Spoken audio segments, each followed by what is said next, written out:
Constitutional hierarchy के हिसाब से देखा जाए तो वाइस प्रेसिडेंट का पद भारत में दूसरे नंबर पर आता है, लेकिन उनको इस पद के लिए कोई वेतन नहीं मिलता है। उन्हें जो वेतन मिलता है वो राज्यसभा के सभापति होने के नाते मिलता है और वर्तमान में ये वेतन 4 लाख रुपए प्रति महीना है। भारत में उपराष्ट्रपति का पद अमेरिका के संविधान से लिया गया है, लेकिन प्रैक्टिकली देखा जाए तो अमेरिका के उपराष्ट्रपति के पास भारत के उपराष्ट्रपति से शक्तियां कई ज्यादा होती हैं। भारत के संविधान के आर्टिकल 63 में कहा गया है कि भारत के एक उपराष्ट्रपति होंगे और आर्टिकल 64 के अनुसार भारत के उपराष्ट्रपति ही राज्यसभा के चेयरमैन भी होंगे।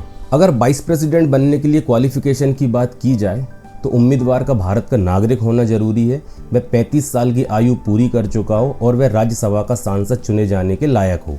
उपराष्ट्रपति पद के उम्मीदवार को भारतीय रिजर्व बैंक में 15,000 रुपये जमानत राशि के रूप में जमा करने होते हैं और केवल वही व्यक्ति उपराष्ट्रपति के पद के लिए नामांकन फॉर्म भर सकता है जिसको कम से कम 20 लोग प्रपोज करें और 20 लोग अप्रूव करें। आर्टिकल 66 के अनुसार वाइस प्रेसिडेंट पद के इलेक्शन के लिए राज्यसभा और लोकसभा दोनों सदनों के सांसद वोटिंग करते हैं, लेकिन राष्ट्रपति के पद की तरह इसमें राज्य विधानसभाओं के विधायक वोटिंग नहीं करते हैं। आज लोकसभा के लगभग 543 और राज्यसभा के लगभग 245 सांसदों ने वोटिंग की और भारत के 15वें वाइस प्रेसिडेंट का इलेक्शन कंप्लीट हुआ। अगर वाइस प्रेसिडेंट के इलेक्शन से संबंधित कोई विवाद होता है तो इसके सुनने का अधिकार सिर्फ सुप्रीम कोर्ट के पास होता है और सुप्रीम कोर्ट का जजमेंट अंतिम होता है।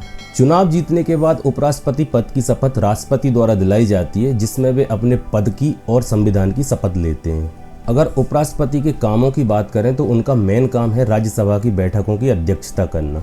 जैसे लोकसभा के स्पीकर लोकसभा की बैठकों की अध्यक्षता करते हैं, उसी प्रकार उपराष्ट्रपति राज्यसभा की बैठकों की अध्यक्षता करते हैं। इसके अलावा यदि प्रेसिडेंट का पद डेथ, रेजिग्नेशन, इम्पीचमेंट या अन्य किसी कारण से खाली हो जाए तो जब तक नए राष्ट्रपति का चुनाव नहीं हो जाता तब तक वाइस प्रेसिडेंट ही राष्ट्रपति के रूप में कार्य करते हैं। जब वाइस प्रेसिडेंट एक्टिंग प्रेसिडेंट के रूप में कार्य करते हैं तो वे राज्यसभा के अध्यक्ष के रूप में कार्य नहीं कर सकते और ना ही वे राज्यसभा के अध्यक्ष के वेतन भत्ते आदि प्राप्त कर सकते हैं। संविधान के आर्टिकल 67 के अनुसार उपराष्ट्रपति का टेन्योर 5 साल का है, लेकिन अगर वो चाहें तो उससे पहले भी राष्ट्रपति को संबोधित अपना रेजिग्नेशन देकर पद से मुक्त हो सकते, जैसा हाल ही में जगदीप धनखड़ जी ने किया है। इसके अलावा यदि राज्यसभा अपने मौजूदा सभी सदस्यों के बहुमत से उपराष्ट्रपति को हटाने का प्रस्ताव पारित कर दे और लोकसभा उसको एक्सेप्ट कर ले तो भी वाइस प्रेसिडेंट को अपने पद से इस्तीफा देना होता है, लेकिन ऐसा करने के लिए उन्हें कम से कम 14 दिन पहले पूर्व में सूचना देनी होती है।